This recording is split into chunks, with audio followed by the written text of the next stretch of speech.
Gracias a todos, bienvenidos y espero que tengan un muy buen día, un feliz día para todos los que están atendiendo esta presentación.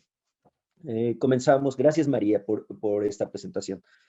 Eh, Antes que nada, quiero comenzar con una advertencia. En la presente, no voy a hablar sobre 5G o autos voladores, autos autónomos, autos eléctricos. Yo sé que es algo apasionante, pero creo que estamos muy pensados en que la ciencia ficción ha metido mucho ruido hacia nuestro discurso de cómo pensamos las ciudades.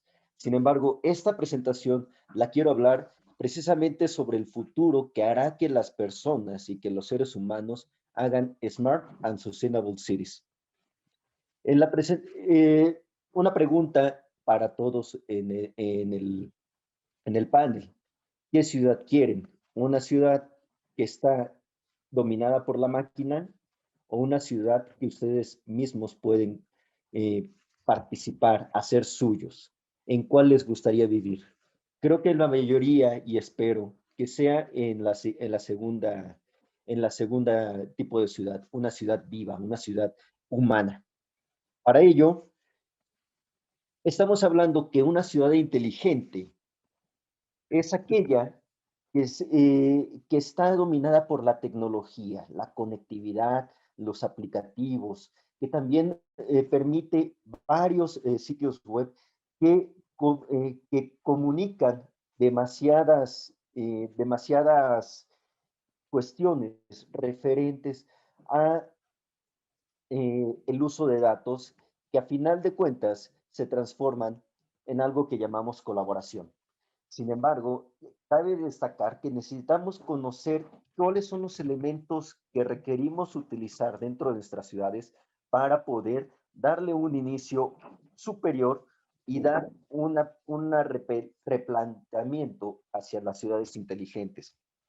Esto es que la visión que existe de una ciudad inteligente, yo transmito mucho lo que menciona la Unión Internacional de Telecomunicaciones, que es que una ciudad inteligente es aquella urbe innovadora que usa las tecnologías de la información como un medio para mejorar la calidad de vida de las personas, hacer más eficientes los servicios, las operaciones urbanas, así como incrementar la competitividad de esta área urbana.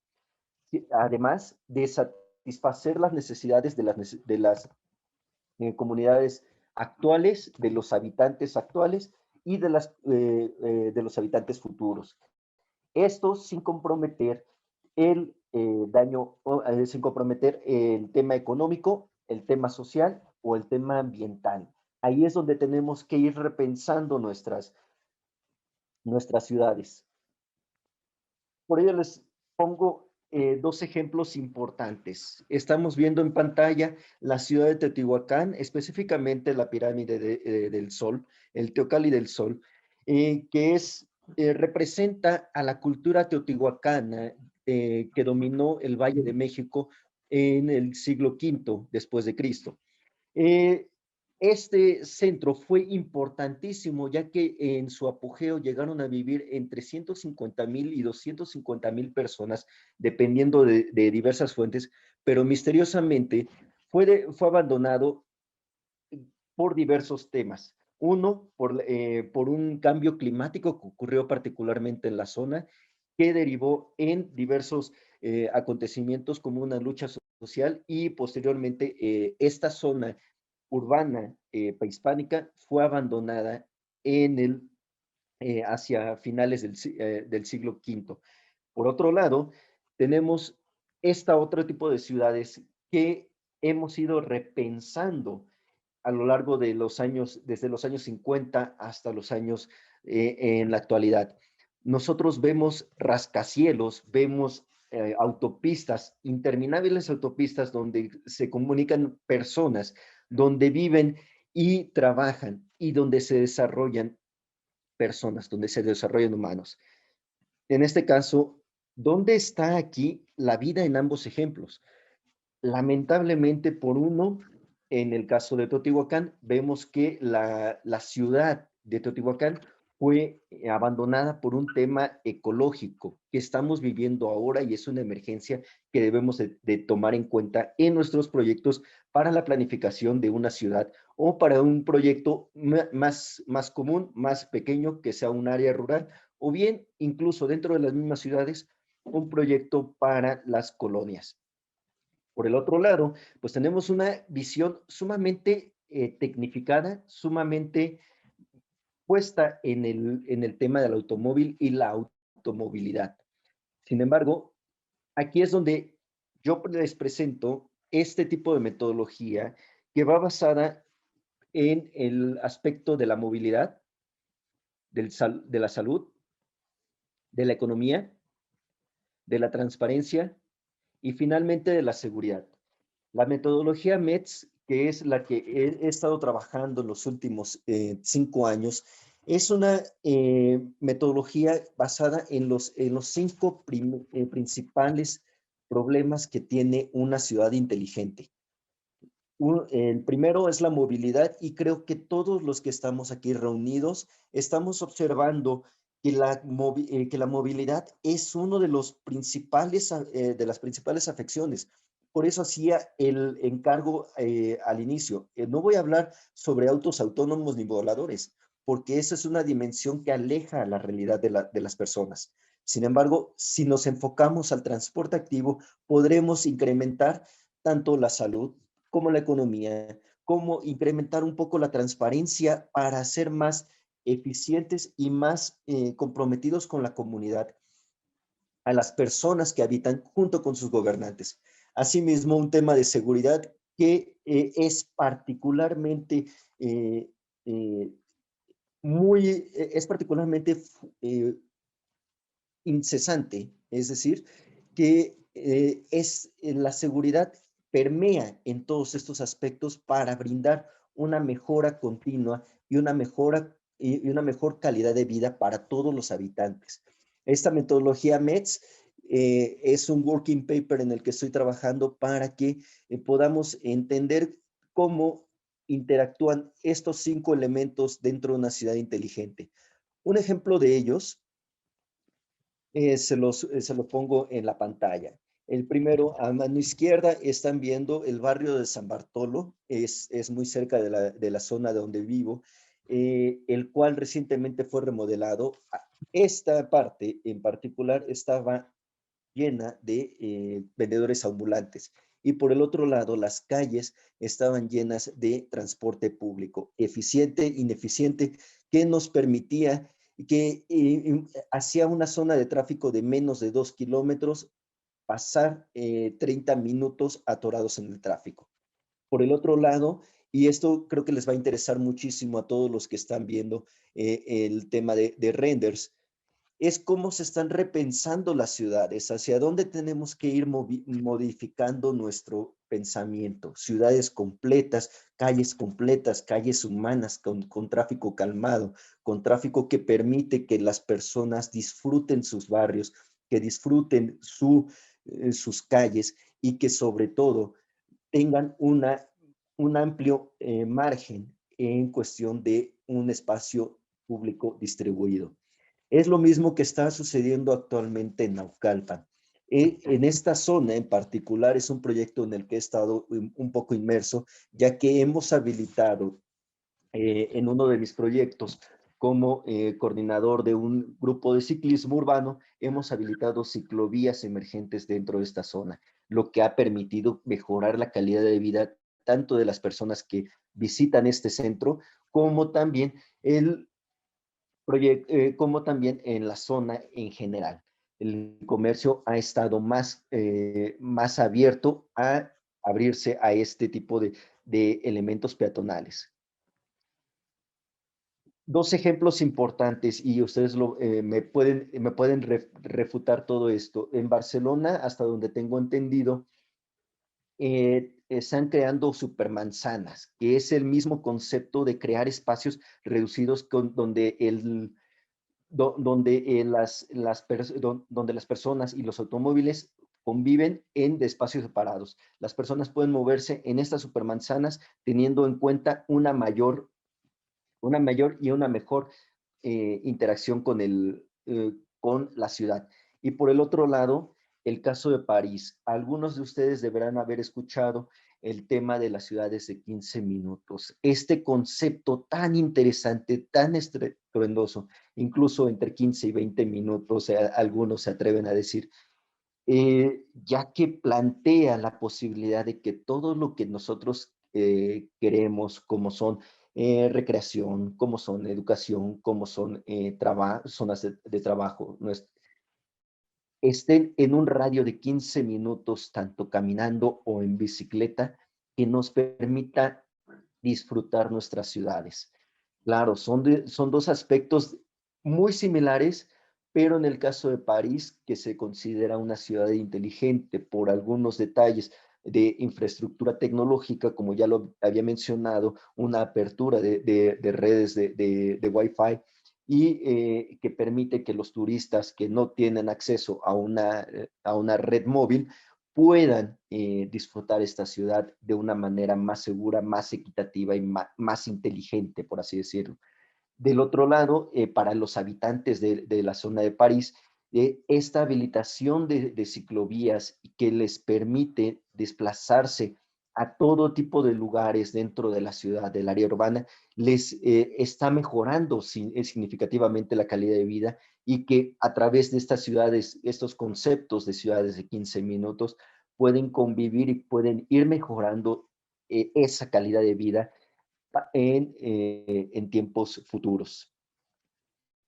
Por otro lado, otro de los proyectos en el que estoy colaborando dentro del aspecto de Smart City es el tema de Holbox. Holbox es una isla, una reserva natural en la punta en el Caribe mexicano. Algunos habrán escuchado de ella, si no, les invito muchísimo a venir a México para que puedan disfrutar de estas playas.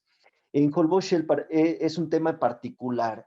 Uno de los principales aspectos de esta isla mexicana es que está hecha de arena completamente, y lamentablemente el transporte público que es representado por estos carritos de golf tiende a dañar la zona, y como les decía, es un área de reserva natural, lo cual pone en riesgo el ecosistema completo de la isla.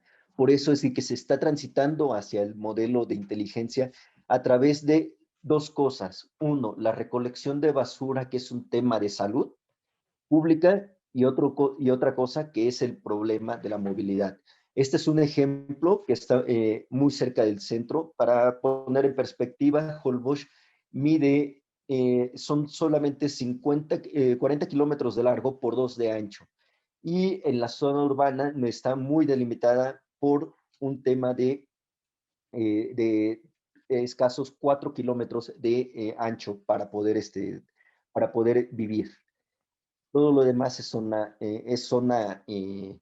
reserva natural. En la isla solamente encontramos dos tipos de movimiento, uno por bicicleta y el otro por carritos de golf. Este es uno de los pocos automóviles que existen dentro de la zona, que está tratando de modificarse, como les digo.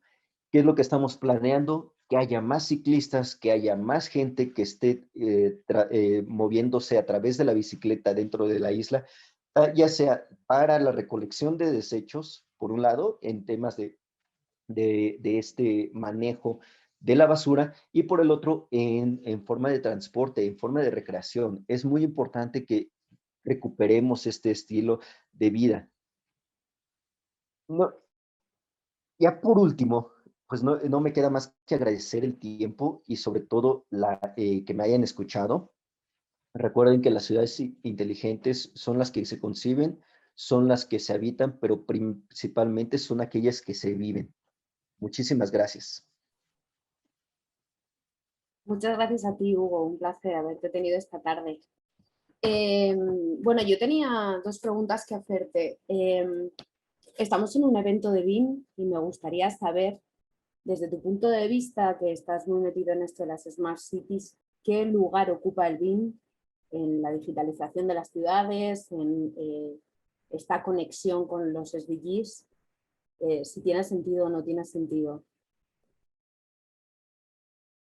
Tiene silencio el micro, perdón.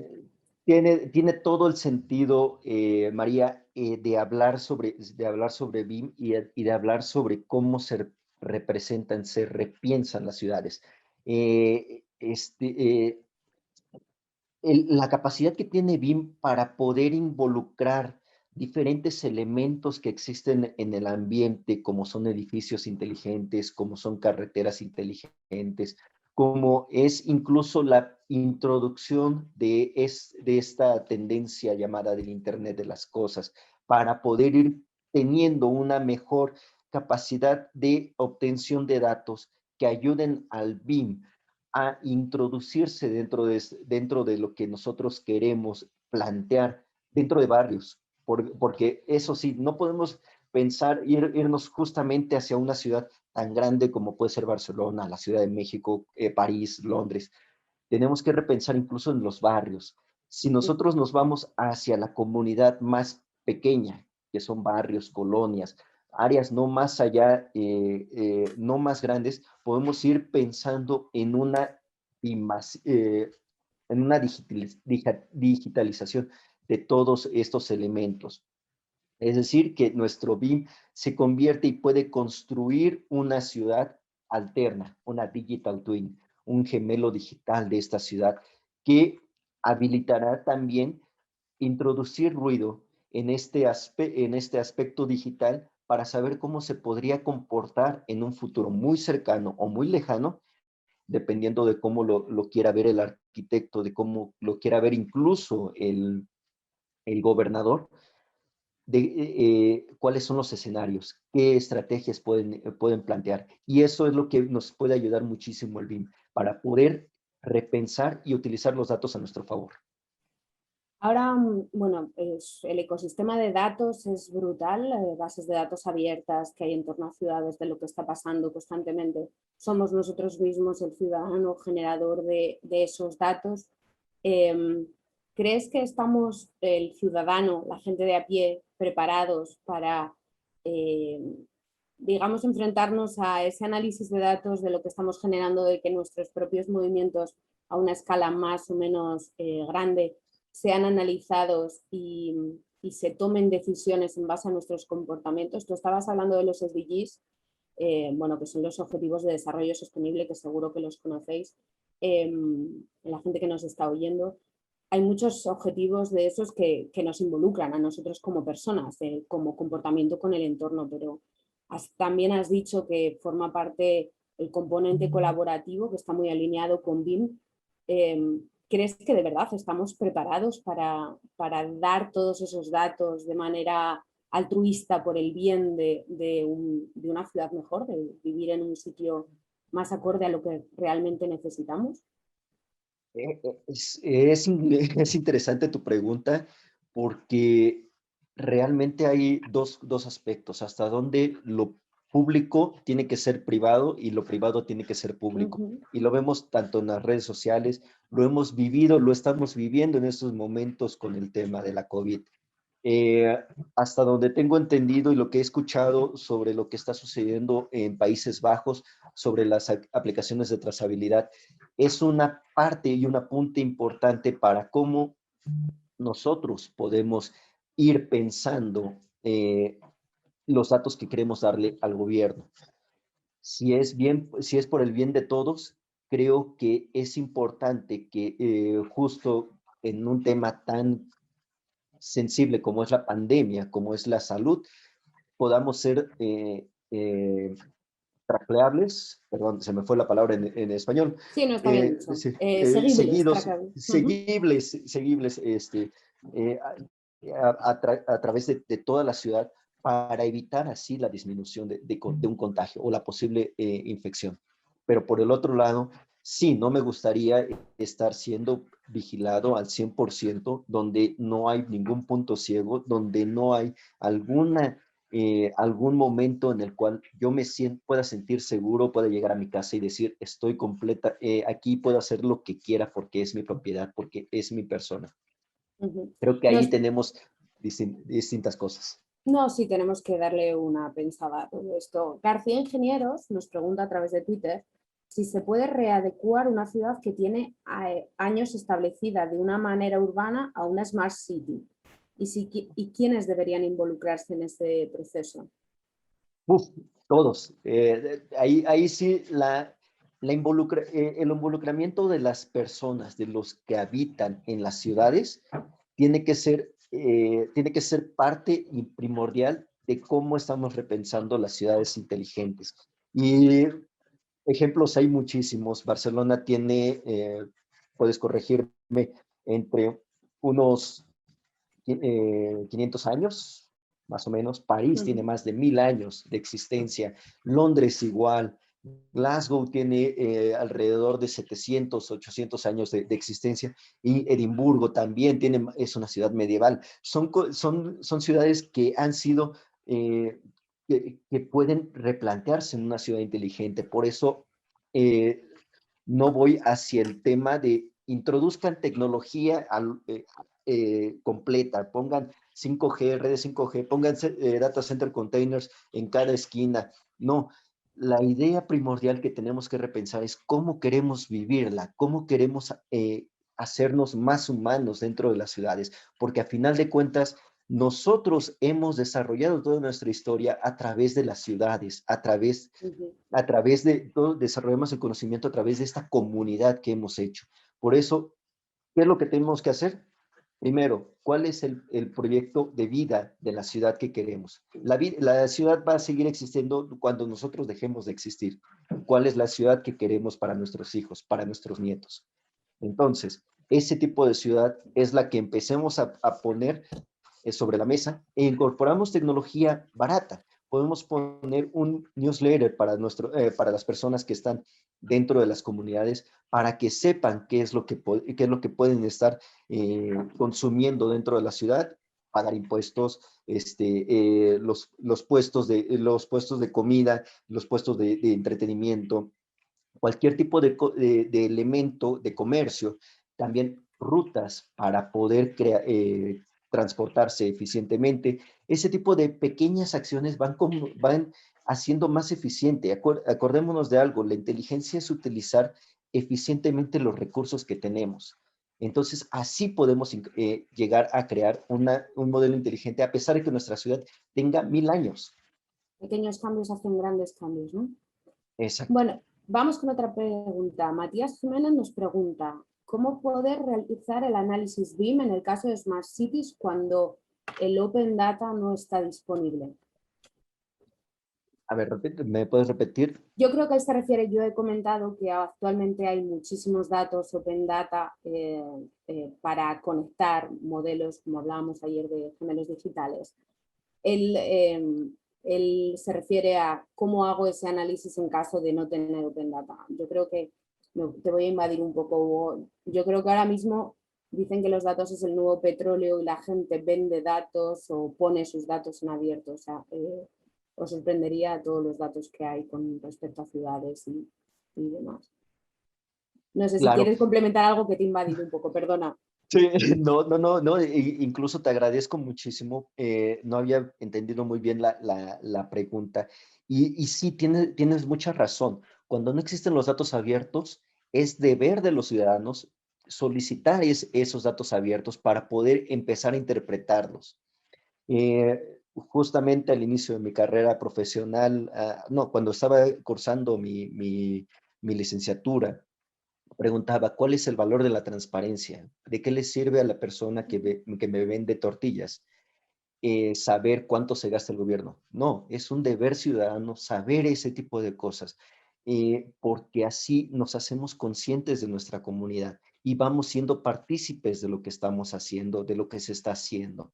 Y evitamos problemas populistas, perdón si me voy un poco del tema, un poco, de elegir a personas que no están conscientes de lo que están, de las posibilidades del gobierno. En este caso, primero hay que demandarlos. La segunda, si no existen datos abiertos, hay que empezar a crearlos y captarlos.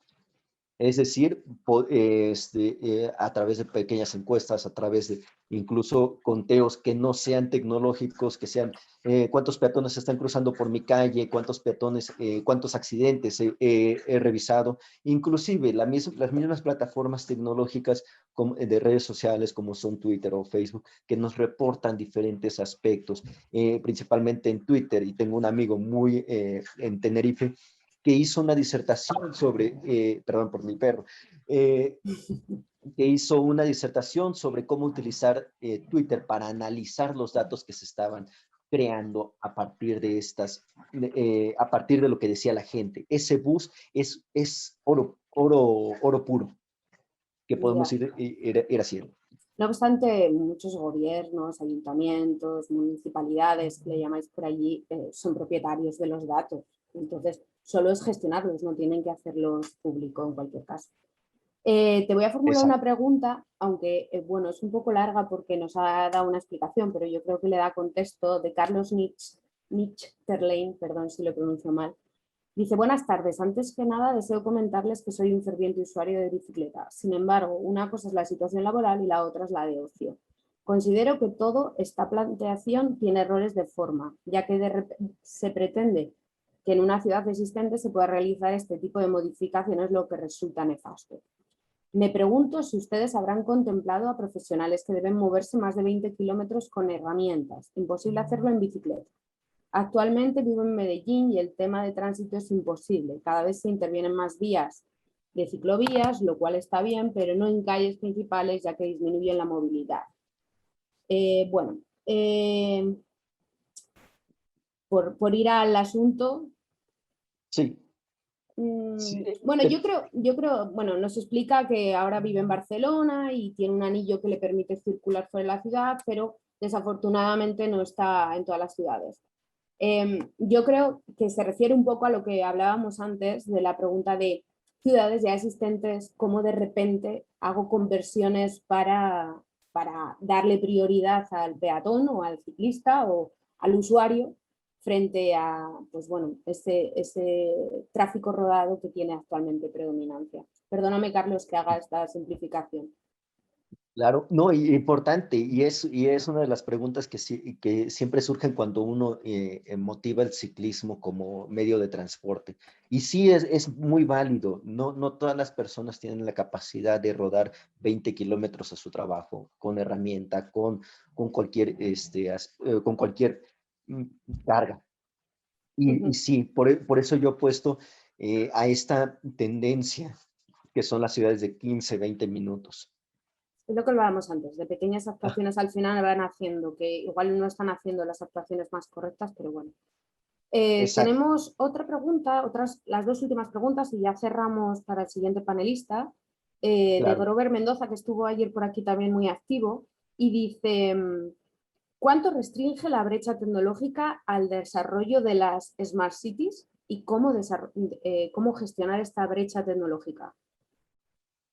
Uf, esa es una de las principales cosas que tenemos que tener dentro de una ciudad inteligente. Digitalización de servicios, digitalización de las personas. Si no todas las personas cuentan con un teléfono inteligente o una red abierta para poder acceder a los datos móviles, vamos a tener problemas. Vamos, es decir, uno de los grandes temas que nos diferencian de Asia, de ciudades como Asia, de ciudades en Corea del Sur, donde principalmente esta tendencia de crear ciudades desde las bases, la ciudad de Songdo, que es la más prominente en este caso. Si no digitalizamos a las personas, no podremos digitalizar a las ciudades. Es decir, hay que también actualizar a las personas que viven, que habitan, utilizando la tecnología que ellos utilizan. Un claro ejemplo, y a lo mejor ustedes lo pueden buscar, en The Guardian se hizo un artículo sobre una ciudad en México, un municipio en particular que le dijo no a las ciudades inteligentes. ¿Por qué? Por un tema de estacionamiento. Y no se utilizó una tecnología tan sencilla como era una campana para llamar a las personas y hacerlas comunidad. no, por eso voy, no Veremos solamente por dónde vamos todo esto, pero tenemos que Sí, tener la mente un poco abierta. Esto es como claro, cuando yo decía que mi Pepe en obra no iba a llevar el modelo BIM y resulta que mi sobrina de 2 años maneja el móvil mejor que yo. Entonces, bueno, yo creo que todo esto hay que alinearlo un poco y tener un poco abierta la mente. Oye, Hugo, exactamente. muchísimas gracias. Ha sido un placer oírte con este tema esta tarde, compartir con nosotros tantos conocimientos dentro de BIM 2021. ¿Vale? No, Muchísimas gracias. un gusto y muchas gracias a todos Un placer. por atenderme. Un placer.